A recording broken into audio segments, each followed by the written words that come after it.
The day of French liberation was at hand as over the fields of Normandy and Brittany, Allied crusaders thundered on in their victorious sweeps towards Paris and beyond. For 4 long, humiliating years, France had been ground under the Nazi heel, since German panzer divisions overran her defenses. 26 years before, in 1914, France had been laid bare in World War I.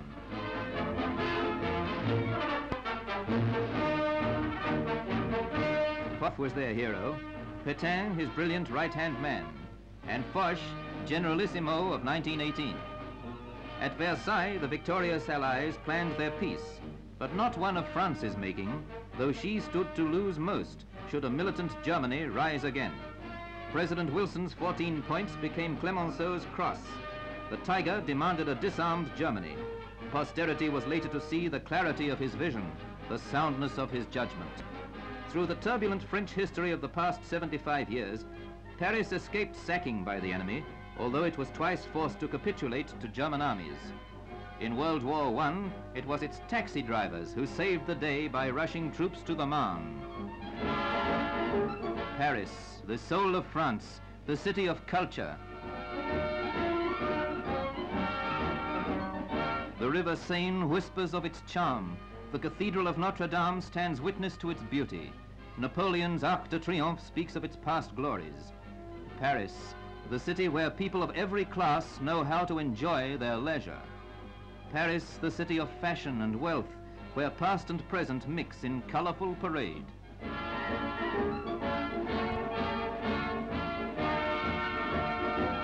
On its outskirts, the Palace of Versailles brings to mind the days of its kings and queens, before the Revolution and the guillotine. The fountains of Versailles saw the rise and fall of Napoleon, then the rise of Bismarck, and the 2 succeeding wars with Germany. But in 1930, French Premier Briand had forgotten Clemenceau's prophetic warning. He visited Berlin to place a wreath on the tomb of Germany's unknown soldier. His eyes closed to reality, the French representative treated his neighbors as gentlemen, although he undoubtedly feared they were ruffians. Hitler's hypocritical henchmen returned the compliment. One day their upraised hands would strike down many more unknown soldiers. That year, an enforced peace conference in Paris showed where the Versailles Treaty had led. Briand stood for disarmament, as this, one of the earliest newsreel recordings, shows. Il faut leur arracher le poison des mains. Et ça, Next premier was Herriot. He was another pacifist, wedded to a dream of universal peace. Then came Blum. A genuine socialist, he shut his eyes to what was going on over the Rhine.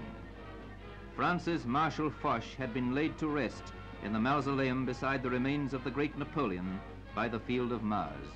Clemenceau was gone too. But Germany still had to reckon with the virile French Air Force and Army, reputed at that time to be the best fighting machine in the world. Later on, however, events were to show it as armed with outmoded equipment. A man called Maginot watched that parade, the tall civilian. As French Minister for Defense, he wanted something more than flesh and blood to hold the Hun in check. So came about the famous Maginot Line, a 200-mile masterpiece of engineering. Its efficiency was never to be tested, however, for Hitler struck through Belgium and the little fortified regions of northern France, outflanking this sleeping giant. France's soldiers realized the growing power of their treacherous neighbor, and none better than their one-armed hero, General Giraud, who lost his arm at Gallipoli. He could still show valor and inspire it. But many old French soldiers of World War I joined the political group of the extreme right, the Croix de Fer. They were just one of many groups which grew as the 30s went on, the reaction of a people suffering a sense of frustration and fear. The communists felt the same thing, but had other ideas regarding its cure. Riots became frequent. Looking back at these disorders, one can see the advance of some of the factors that contributed to France's collapse in 1940. There was both financial and political corruption in France. The men in the street had something to be mad about.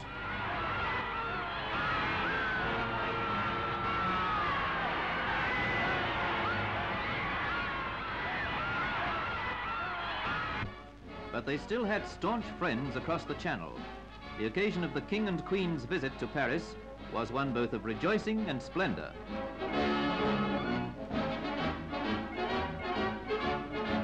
The President of France, Monsieur Lebrun, received their Majesties. The banquet he'd arranged sparkled with old-world grace.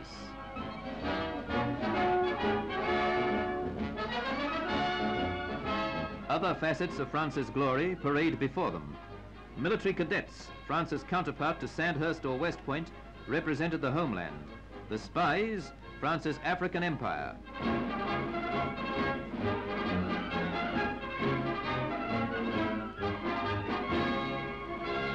Anxious months passed. Then the eyes of France turned to Munich, where Premier Daladier was greeted by that evil mixture of Junkerism and Nazism, Herr von Ribbentrop.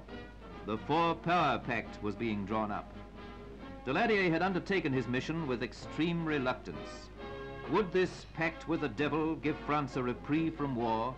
Anyhow, for a time, France and England were as yet unprepared to fight. Daladier looked worried. He was. But the Bull, as he was affectionately called by his countrymen, received a resounding welcome on his return to Paris. France wanted peace, desperately, but Hitler had determined it was to be war. Paris prepared. Every youth in France was drafted, a state of emergency declared. Soldiers, still in mufti, left for their points of mobilization. Another war. Older army officers thought of their responsibilities to the cream of France's manhood, now put under their command. The women of Paris thought of 1914.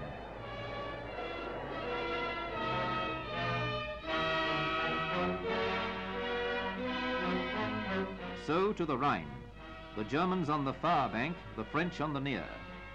They waited for the next step. Back in Paris, the children had to be evacuated. The future of France would someday lie in their keeping.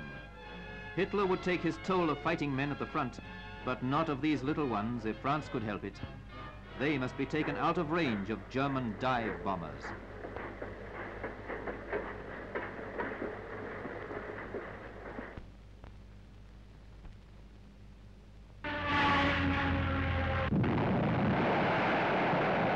Blitzkrieg had broken.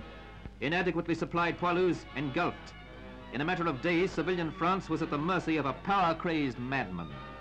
For the second time, the Arc de Triomphe witnessed this humiliation, for Paris was the soul of France, and enemy hordes desecrated its most sacred military shrine.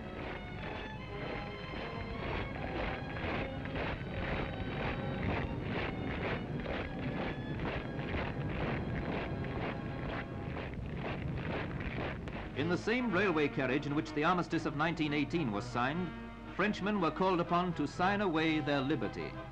Germany thought her defeat in World War I had been avenged. In Vichy, France was allowed to set up a so-called government. Aged Marshal Pétain chosen as premier, but Axis-groveling Laval was there to thwart him, to undermine anything that France's military idol could achieve. Nazi rule had commenced. Concentration for those who did not collaborate. Death for those who opposed.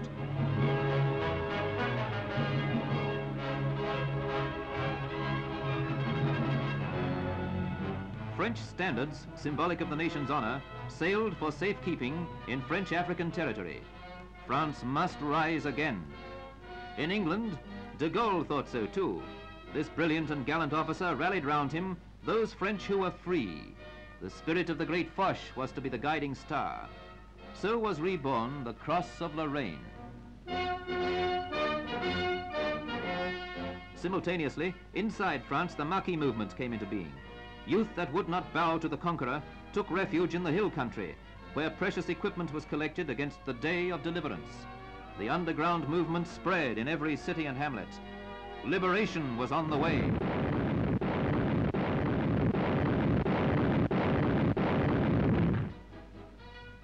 The promises of Britain and America were not in vain. The faith of liberty, equality, fraternity would be restored to those worthy of the trust. The man who inspired resistance greets those inside France who carried it out. Their years of privation over, their faith in France's destiny rewarded.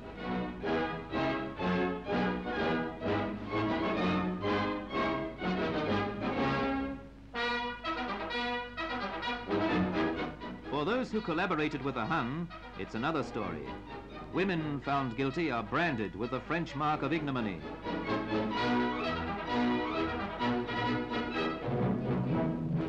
So from her agony arises a new France, redeemed in the crucible of suffering. A France reborn through Allied aid and assisted by the faith and endeavor of her own people. The Allies look for a strong, virile France to help in post-war reconstruction. A France free from fear, safeguarded from German treachery without, from political and financial treachery within. A France with faith in herself, prepared to take her place once more among the great nations of the world.